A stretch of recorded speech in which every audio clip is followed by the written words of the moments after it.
guriga waxaa ku jirtay 14 qof horta way meydeen 7 qofna waa la qaaday waa dhaawac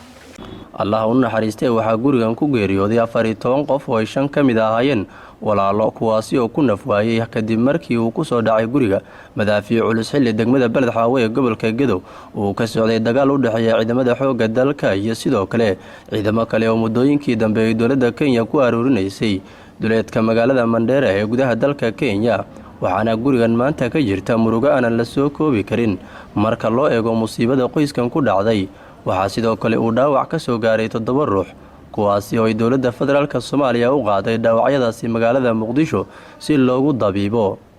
hooyada iyo aabaha dhalay 5 caruurta oo aan awoodi karin inay wareysi siiyaan warbaahinta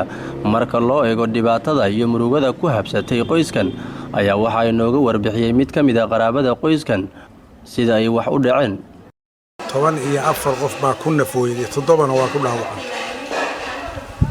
14 qof 5 qof aqalkan hadda aan joogno oo dib u ka dhacay way ka dhimatay 3 qofna waxay ka dhimatay qoys kale oo isla cid ah ku soo qaxay oo 3 caruur oo kaga dhimatay 6 qofna waxay ka dhimatay qoys kale oo asaguna isdaldalay oo hooyo iyo hooyadeed kale iyo gabaray sii dhashay iyo wiilay haweeney yihiin iyo caruur sii dhalay iyo waa qoys ayaguna sidaas oo ilaa 6 qof ah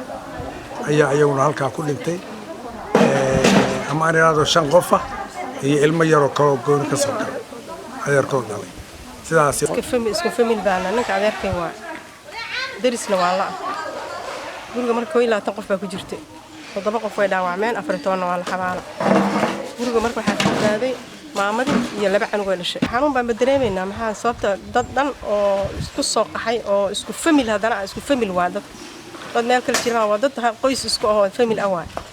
Maxamed Kaaf Aadan Bishaar Kaafi UK warbaahinta qaranka Balad Xaawo